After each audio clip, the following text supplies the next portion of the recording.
नमस्कार विद्यार्थी मित्रांनो, मी प्राध्यापक जयंत वासनिक आणि आपण मराठवाड्याचा भूगोल या पेपरमध्ये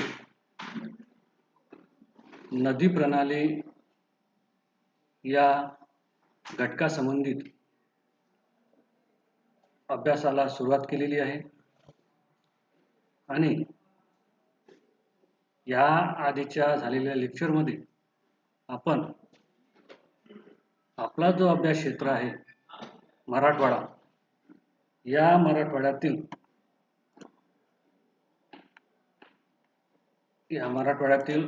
मुख्य नद्या आणि उपनद्या या घटकांचा अभ्यास सुरू केलेला आहे. कालच्या लेक्चरमध्ये आपल्याला जर या मराठवाड्यातील प्रमुख नद्या आणि त्याच्या उपनद्यांचा अभ्यास करायचा असेल तर आपल्याला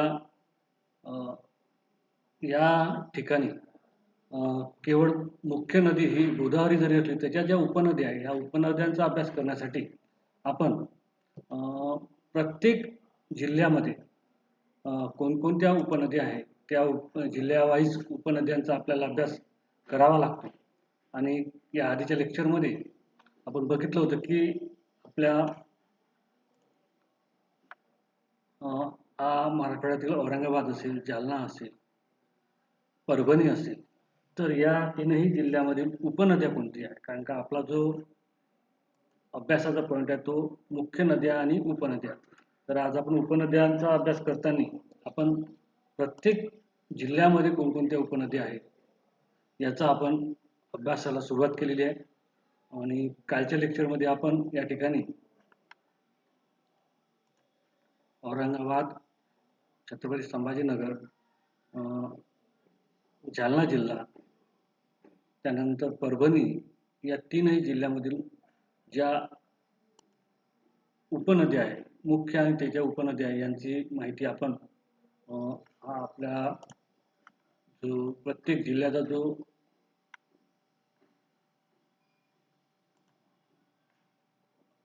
डिस्ट्रिक्ट सेन्सस हँडबुक या आधारावरती आपण बघितलेली आहे.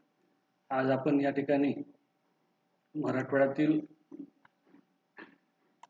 अत्यंत महत्त्वाचा हा जो हिंगोली जिल्हा आहे, या हिंगोली जिल्ह्यामध्ये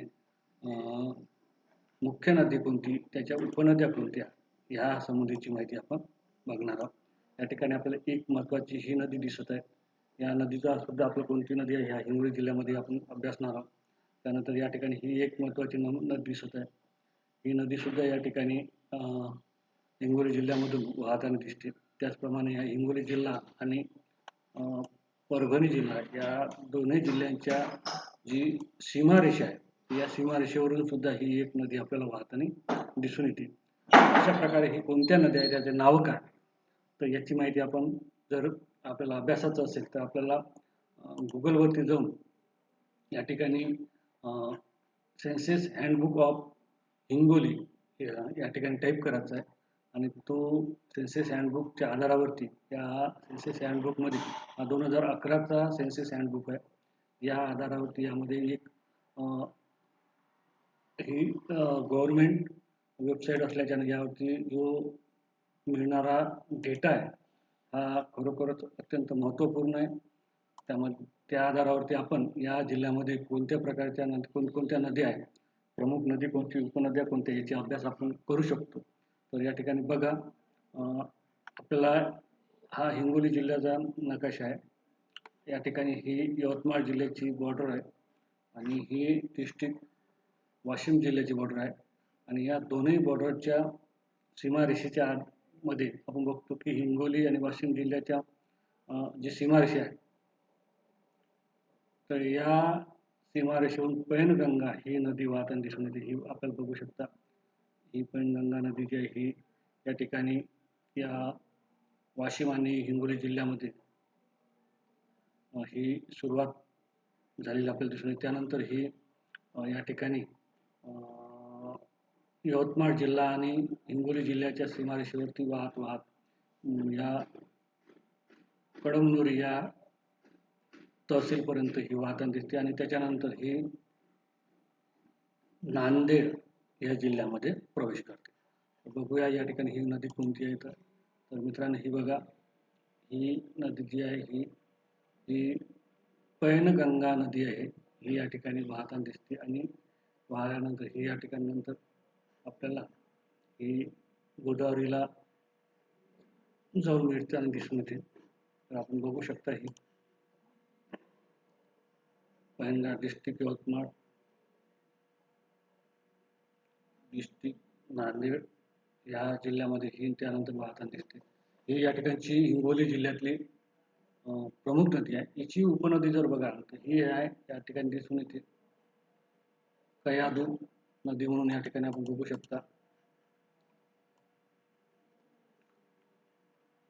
ही हिंगोली जी तहसील आहे या तहसीलमधून उगम पावून ही या ठिकाणी त्यानंतर कळमनुरीमध्ये प्रवेश करते आणि कळमनुरीमध्ये प्रवेश करून ही या ठिकाणी नांदेड या जिल्ह्यामध्ये प्रवेश करताना दिसून येते. आणि यामध्ये कयाधू ही नदी असलेली आपल्याला दिसून येते, ज्यामध्ये ही जी महत्त्वाची नदी आहे या ठिकाणी आपण बघू शकता. ही जी आहे ही कयाधू नदी असली उपनदी आहे, म्हणजे ही या पैनगंगेची उपनदी आपल्याला कयाधू ही सुद्धा या ठिकाणी दिसून येते. त्यानंतर तिसरी महत्त्वाची जी नदी आहे ते आपल्याला ही या ठिकाणी बघू शकता आपण. ही आपल्याला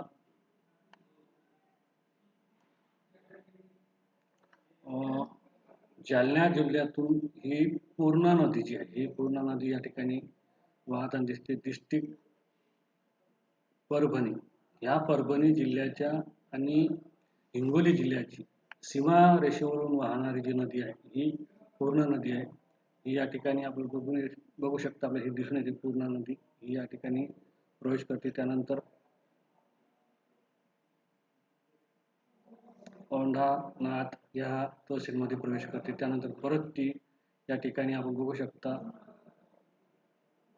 बसमत या ठिकाणी येऊन या ठिकाणी ही जी नदी आहे ही पूर्णा नदी या ठिकाणी वाहताना दिसते. आणि आपण या ठिकाणी सुद्धा बघू शकता ही जी नदी आहे ही पूर्णा नदी या ठिकाणी सुरुवात झालेली आपल्याला दिसून येते. जालना जिल्ह्यातून या हिंगोली आणि परभणी जिल्ह्यातून ही या ठिकाणी येते आणि ह्या दुधना नदीला आणि या नदीला ही मिळून दुधना नदीनंतर ही दोन्ही नद्यांच्या मिलन या ठिकाणी एकत्रित येतात आणि त्यानंतर ही गोदावरी नदीला जाऊन मिळते. तर अशा प्रकारे एकूण प्रमुख नद्या पैनगंगा आणि याच्या उपनद्या ज्या आहेत ही उपनदी या ठिकाणी दिसून येते. अशा प्रकारे आपण बघितलं तर या ठिकाणी महत्त्वाच्या नद्या ह्या पैनगंगा, त्यानंतर कयाधू नदी, त्यानंतर पूर्णा नदी, अशा प्रकारे प्रमुख नद्या या ठिकाणी हिंगोली जिल्ह्यामध्ये दिसून येते. तर आज आपण या ठिकाणी बघितलं की कशा प्रकारे आपला जर उपनद्यांचा सुद्धा अभ्यास करायचा असेल मराठवाड्यातील, तर प्रत्येक जिल्ह्यातील ज्या नद्या आहेत त्या नद्यांचा अभ्यास करूनच या ठिकाणी आपल्याला पुढे जाता येईल. आणि या ठिकाणी हा जो हिंगोली जिल्ह्यातील प्रमुख नद्या ज्या आहेत उपनद्या यांचा आपण अभ्यास या ठिकाणी केलेला आहे. पुढच्या लेक्चरमध्ये या संबंधित आणखीन माहिती बघूया. तोपर्यंत या ठिकाणी थांबूया. धन्यवाद.